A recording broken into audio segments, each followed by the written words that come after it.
The dissident who weaponized documentation.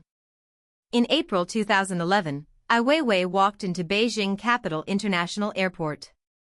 He was detained for 81 days. No charges. No trial. No public statement. When he was released, he emerged with something the Chinese government didn't anticipate: he was still alive, still talking, and his arrest had transformed him from a respected artist into a symbol the state couldn't erase. This is the autopsy of how a man built a career documenting corruption, and how documentation itself became his most dangerous tool. Ai Weiwei was born August 28, 1957, into inherited descent. His father, Ai Qing, was a celebrated Chinese poet who was destroyed by the Anti-Rightist Movement. In 1958, when Ai Weiwei was 1 year old, the family was exiled to a labor camp in Beidahuang, Heilingjiang. They lived in exile for 16 years, first in the labor camp, then in Shihezi, Xinjiang. Ai Weiwei would later say, "The whirlpool that swallowed up my father upended my life too, leaving a mark on me that I carry to this day." This wasn't poetic language. This was structural damage.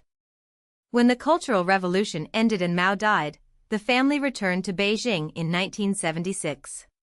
By 1978, at 21 years old, Ai Weiwei enrolled in the Beijing Film Academy to study animation.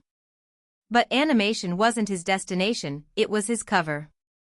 In 1978, he co-founded an avant-garde art group called The Stars with Ma Dishing, Wang Keping, and others.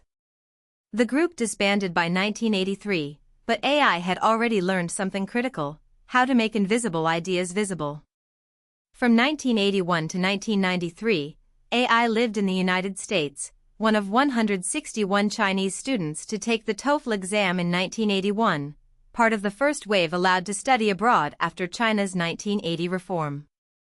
In Philadelphia, San Francisco, and finally New York, Ai studied English, attended the Art Students League from 1983 to 1986, and met the people who shaped his method: Marcel Duchamp, Andy Warhol, Jasper Johns. He learned conceptual art, the idea that the concept behind an object is more important than the object itself. He even befriended beat poet Allen Ginsberg after a chance meeting at a poetry reading in New York. Ginsberg had traveled to China and met Ai's father. This wasn't coincidence. This was network building. When Ai returned to Beijing, he didn't build installations and galleries. He built a system of documentation.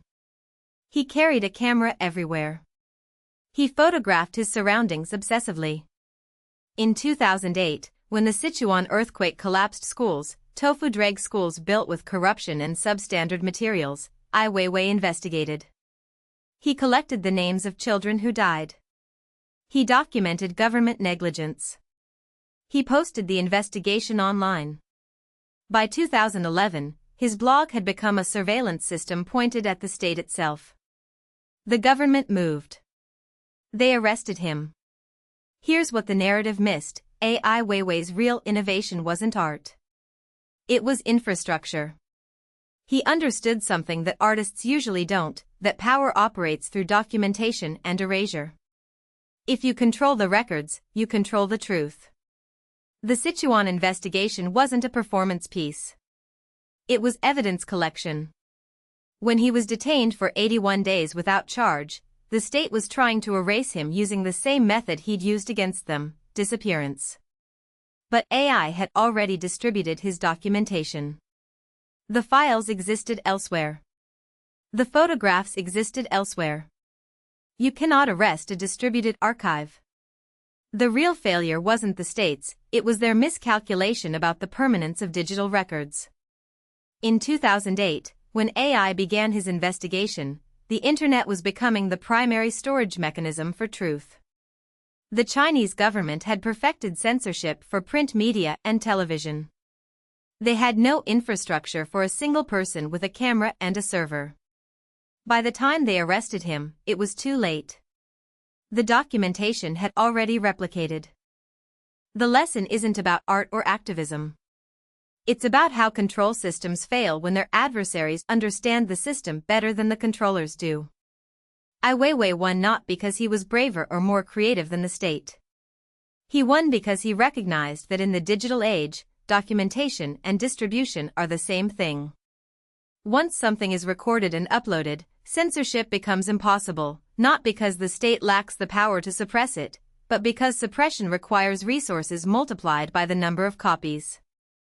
AI made the copies infinite. That's not art. That's engineering.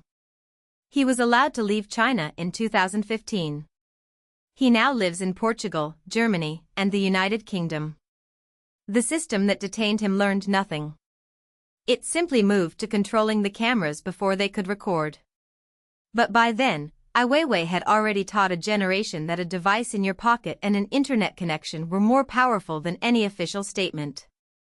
The mark his father's exile left on him became the mark he left on how power works.